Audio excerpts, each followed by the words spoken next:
ရာဒီအထုပြောင်းလဲမှုရဲ့တန်ကိုအလူလဲခံနေရတဲ့မြေနေရာတစ်ခုအဲ့ဒီနေရာကိုလူလူရဲ့စွမ်းအားနဲ့ပဲပြန်ပြီးအသက်သွင်းလို့ရနိုင်မလားဒီနေ့မှာတော့ယူဂန်ဒါနိုင်ငံအထုကရွာကနေပြီးတော့မဖြစ်နိုင်ဘူးလို့ထင်ရတဲ့အရာကိုရင်မြုပ်ရွာဆိုတဲ့စစ်ကူးနဲ့ဘလို့အကောင့်အထက်ဖောက်ခဲ့လဲဆိုတဲ့အားတဆရာစလိုက်လေးကိုပြောပြတော့မှာပါအတီကိုရွာဟာကျမတို့ငငယ်ကလို့မဟုတ်တော့ဘူးတဲ့ဒါကတော့အတီကိုရွာသူတယောက်ဖြစ်တဲ့အကူမူပီထရစ်ရဲ့စကားတံပါပဲဒီစကားလေးတစ်ခွန်းထဲမှာကိုပဲညမျောတတဖြစ်မှုတွေလွမ်းဆွမှုတွေအကုန်ပါနေတယ်တချင်ကစိမ့်ဆိုးရှိခဲ့တဲ့သူတို့ရဲ့မြေဟာအခုတော့အမတ်တရားထဲမှာပဲရှိတော့တယ်ဆိုတဲ့ခံစားချက်အဲ့ဒီခံစားချက်ကနေပဲဒီဇလန်ကစတင်လာတာပ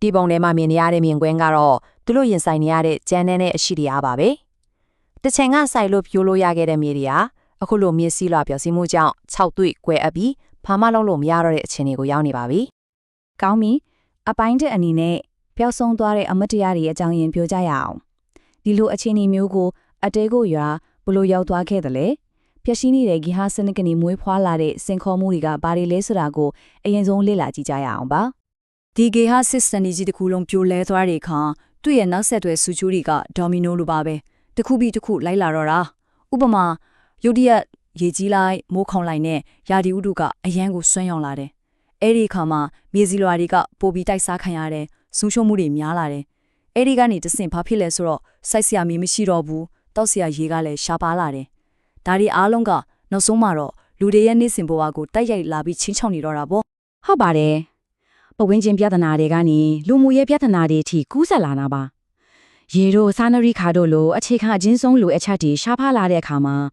လူတွေเจ้าမှာပြိုင်ဆိုင်မှုတွေပဋိပက္ခတွေဖြစ်လာပြီးရရွက်တစ်ခုလုံးရဲ့တည်ငြိမ်အေးချမ်းမှုပေါ်ပါထိခိုက်လာနိုင်ပါတယ်။အခုအပိုင်းနဲ့ကိုရောက်လာပါပြီ။ဒီအပိုင်းကတော့ရေမျိုးရွာစိတ်ကူပါ။ဒီလိုအခက်ခဲတွေစင်ခုံမှုပြီးကြားရဲကနေပဲမျောလင်းချက်အလင်းရောင်တစ်ခုပေါ်ထွက်လာပါတယ်။အဲ့ဒါကတော့ပျက်စီးနေတဲ့မြေယာကိုပြန်လဲကူးစားနိုင်မဲ့တော်လင်တဲ့အတွေးခုံတစ်ခုပါပဲ။ရွာတဲ့ရွာကရေမြုပ်တစ်ခုလို့ထင်နိုင်ပါမလား။ဆိုတဲ့မိကွန်းလေး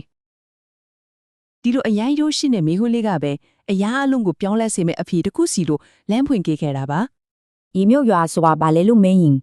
ရေမြုပ်တစ်ခုကရေကိုစုပ်ယူထားဘလို့ပဲပေါ့။မိုးရွာချလိုက်တဲ့အခါမိုးရေတွေအာဟာရတက်တွေကိုအလဲဟထက်စီးထက်တွိုင်းခွင့်မပေးဘဲမြေကြီးထဲမှာထိမ့်သိမ်းတူလောင်ထားနိုင်အောင်ဖန်တီးထားတဲ့မြေယာ system ကိုဆိုလိုတာပါ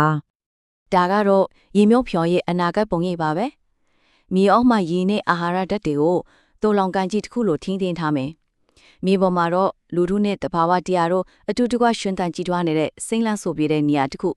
ဒါဟာသူတို့ရဲ့မျှော်မှန်းချက်ပါပဲဟုတ်ပြီအပိုင်းသုံးမှာတော့မီးစီလာကိုဘယ်လိုကူးစားမလဲဆိုတာကြည့်ကြရအောင်ဒီလိုအန်သုံးရာကောင်းတဲ့အသွင်ကူးပြောင်းမှုကဘယ်လိုဖြစ်လာတာလဲသူ့နောက်ွယ်ကတိပတ်နီးကြချင်းကပုံတွေကိုအသေးစိတ်လေ့လာကြည့်ရအောင်ပါဒီချင်းကမှုရဲ့အခြေခံအုံမြစ်က၃ခုရှိပါတယ်ဘူမိပြေတာဇီဝပြေတာနဲ့ဇလာဘေတာတို့ပါပဲတနည်းအားဖြင့်ပြောရရင်မြေရဲ့ပုံစံနဲ့မြေထဲကသက်ရှိတွေနဲ့ရေစီးဆင်းမှုဒီသုံးခုကိုသေချာနားလည်မှသာမြေစီလွာကိုချီတိရောက်ရောက်ပြန်လေကူးစားနိုင်မှာပါဇီဝဗေဒအပိုင်းမှာဆိုရင်မြေရောက်ကသက်ရှိတွေရဲ့အစာကွင်းဆက်ကအများကြီးကြီးပါတယ်မြေအောက်ကရှိတဲ့မျက်စိနဲ့မမြင်နိုင်တဲ့သက်ရှိသေးသေးလေးတွေကမြေကြီးကိုပေါ်အောင်လုပ်ပေးတယ်အဲ့လိုမြေကြီးပေါ်လာတဲ့အခါမှာရေနဲ့အာဟာရသက်တွေတိုးလောင်နိုင်တဲ့တဘာဝရေလောင်ကန်လေးတွေလိုဖြစ်လာအောင်ကူညီပေးပါတယ်ဒီ resilience design ရဲ့အဓိကရည်ရွယ်ချက်ကတော့ရေရဲ့ဖြည့်ဆည်းနိုင်စွမ်းကိုထိန်းချုပ်ဖို့ပါပဲဒီတိုက်စားမှုတရိကံကပြထားတယ်လို့ပေါ့ရေရဲ့အရှိန်ထုရံနဲ့အနက်ဒီသုံးခုပေါင်းဆက်လိုက်တဲ့အခါမှာမြေစီလွာကိုဖျက်ဆီးနိုင်တဲ့စွမ်းအင်ကြီးတစ်ခုဖြစ်လာတော့တာပါပဲအဲ့ဒီတော့ဖြည့်ရှင်းချက်ကပါလေအရန်ကိုယူရှင်းပြီးထိရောက်ပါတယ်ရေရဲ့လမ်းကြောင်းကိုပြောင်းပစ်လိုက်တာပါပဲရေကတောင်ဆောင်အထင်းတလဟော့တဟုန်ထူးစီးပြီးမြေကြီးကိုတိုက်စားသွားမဲ့အပြေးပြိုင်ပွဲအစားသူ့ကိုခီးရှိတခုလိုဖြစ်အောင်ဖန်တီးပေးလိုက်တယ်အဲ့ဒီအခါမှာရေကဖြည်းဖြည်းလေးစီးမယ်မြေပြင်ပေါ်မှာပြန့်နှံ့သွားမယ်ပြီးတော့မှမြေကြီးတွေကိုထပ်ဖြည့်ချင်းစိမ့်ဝင်သွားမှာပါအဲ့ဒါဟာမြေစီလွာကိုရေရက်တန်ဖြည်းဖြည်းတဲ့အကောင်းဆုံးနည်းလမ်းပါပဲအကိုင်းလေးအတိတ်ကိုရွာရဲ့အတွင်ပြောင်းလဲမှု theory တွေကတော့စိတ်ဝင်စားဖို့ကောင်းပါတယ်ဒါပေမဲ့တကယ်လက်တွေ့မှာတော့အလုပ်ဖြစ်လားအတိတ်ကိုရွာမှာဒီစိတ်ကူးတွေကိုဘယ်လိုအကောင့်ထဲဖို့ခဲ့တယ်လဲဆိုတာကြည့်လိုက်ကြရအောင်ဒီမှာဆိုရင်မြေစီလွာကိုပြန်လည်အသက်သွင်းမှုအတွက်အကြီးစားမြေယာပြူပြမှုတွေလှုပ်ဆောင်နေတာကိုတွေ့ရပါမယ်စစ်ရန်တရားကြီးတွေတုံးပြီးကိုမြေမျက်နှာတွင်ပြင်ကိုပြန်ပုံဖော်တယ်မိုးရေကိုထိမ့်သိမ်းနိုင်မဲ့ကွန်ဒိုလိုင်းတွေဖော်ထုတ်နေတာဖြစ်ပါတယ်သူတို့ရဲ့လုပ်ငန်းစဉ်ကရုပ်ရှင်ပြီးအယံထိရောက်ပါတယ်အဆင့်၃ဆင့်ပဲရှိတယ် ပထမဆုံးမင်းနေရာကိုလွတ်လာတယ်ရေကဘယ်နေရာတွေမှာအထီးကစီးတယ်လဲဘယ်နေရာတွေမှာစွနိုင်မလဲဆိုတော့ကိုပေါ့ဒုတိယဆင့်မှာတော့လူထုနဲ့ပူးပေါင်းပြီးအားလုံးအတွက်ပုံရိပ်မှန်းချက်တစ်ခုကိုအတူတူချမှတ်တယ်နောက်ဆုံးမှာတော့ရေကိုနေကွေပြန့်နှံ့စိတ်ဝင်စီမဲ့တိစောက်မှုတွေကိုအကောင်အထည်ဖော်ကြရတာပါပဲ ဒီမှာဆိုရင်နီးပညာပေါင်းစုံကိုဘလို့ပေါင်းဆက်အသုံးပြုထားလဲဆိုတာတွေ့နိုင်ပါတယ်ရေထင်းတပံကလေးတွေသဘာဝရေတန်းကြောင်းရေပြီးတော့စားသုံးနိုင်တဲ့အသည့်နံတွေရနိုင်မဲ့တတော်တွေလို့နီလန်းအမျိုးမျိုးကိုပေါင်းဆက်ပြီးဖက်ဆုံပြေဆုံတဲ့ပြန်လည်ရှင်တန်ရေးစစ်တပ်တစ်ခုကိုဖန်တီးထားတာလား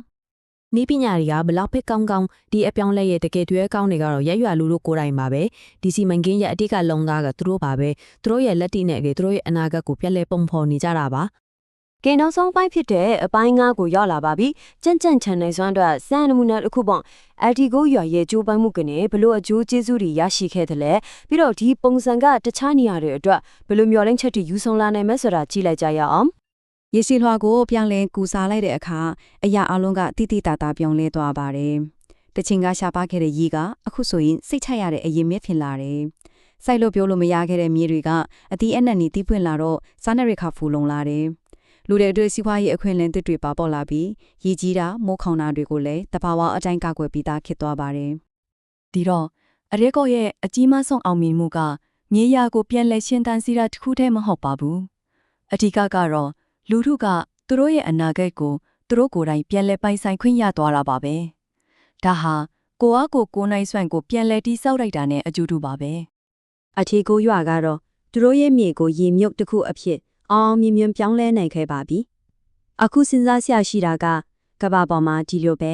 ရေမြုပ်တစ်ခုအဖြစ်ပြောင်းလဲဖို့အပြင်းဖြစ်နေတဲ့အခုညီကိုစောင့်မျှော်နေတဲ့နောက်ထပ်မြင်နေရတဲ့ဘလောင်များများရှိနေအောင်မလဲဆိုတာပါပဲ